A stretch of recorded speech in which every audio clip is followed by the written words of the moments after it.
Bismillahirrahmanirrahim. Assalamualaikum warahmatullahi wabarakatuh. Alhamdulillahirabbil alamin. Wassalatu ala asrofil anbiya'i wal mursalin wala haula wala quwata illa billahil aliyil azim. Amma ba'du. Kembali lagi bersama saya Muhammad Dani Arif Rahman. Hari ini saya akan sedikit berbicara mengenai kegiatan stakeholder pendidikan dalam implementasi pendidikan multikultural dan juga problematika serta solusinya. Jadi diawali tadi oleh Mas Fikri mengenai pengertian stakeholder pendidikan sendiri, sudah dijelaskan di awal bahwa stakeholder pendidikan sendiri pun dibagi menjadi dua, yaitu stakeholder pendidikan internal dan stakeholder pendidikan eksternal, di mana yang internal ini meliputi seluruh warga sekolah, mulai dari kepala sekolah beserta jajarannya, staf TU beserta jajarannya, peserta didik, dan lain-lain. Sedangkan eksternal sendiri diliputi oleh masyarakat dan pihak pemerintahan. Jadi sekarang kita akan membahas mengenai kegiatan yang dilakukan dalam implementasi pendidikan multikultural oleh stakeholder internal terlebih dahulu, stakeholder pendidikan internal.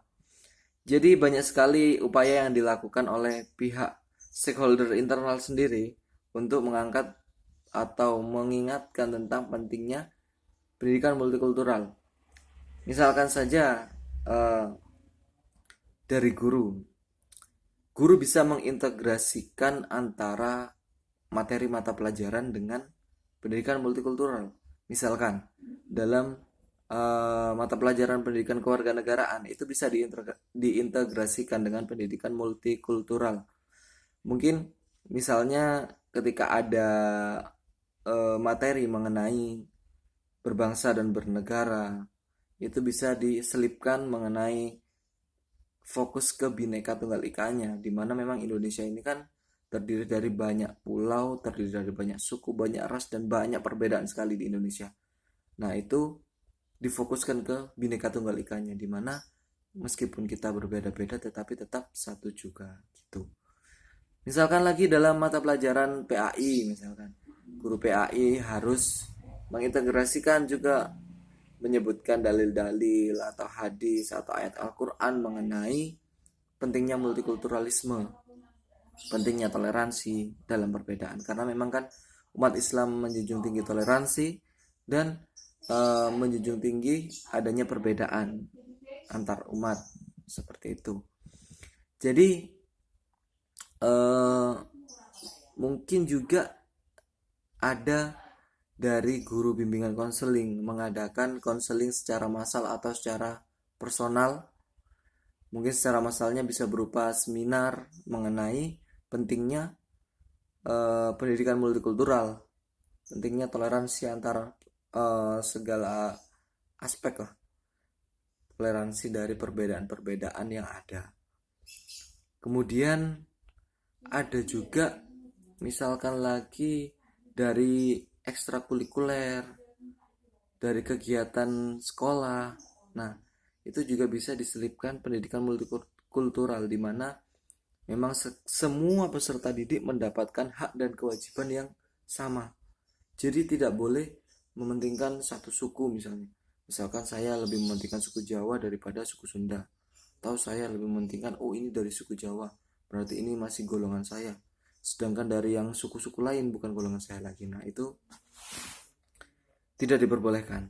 Jadi mengajarkan persatuan, misalkan ikut ekstrakurikuler pramuka, paskibra, atau ekstrakurikuler apapun lah, untuk menjadi atau untuk mengasah kemampuan bersosial kita. Nah, intinya seperti itu. Integrasi antara mata pelajaran dan pendidikan multikultural, serta integrasi antara pendidikan multikultural dan kegiatan sekolah. Itulah yang dilakukan oleh stakeholder internal. Nah, sekarang kita membahas mengenai stakeholder eksternal. Apa sih kegiatan yang dilakukan dalam upaya pengimplementasian pendidikan multikultural? Kita tahu dari masyarakat terlebih dahulu upaya atau kegiatan yang bisa dilakukan kan ada kegiatan bersama di masyarakat. di mana itu bisa diikuti oleh seluruh warga atau seluruh warga daerah yang sedang mengadakan kegiatan begitu, atau dibuka untuk umum. Jadi tidak membeda-bedakan antara suku A dan suku B, antara ras A dan ras B, misalkan seperti itu. Jadi adakanlah kegiatan-kegiatan bersama, itu sebagai bentuk pendidikan multikulturalisme juga.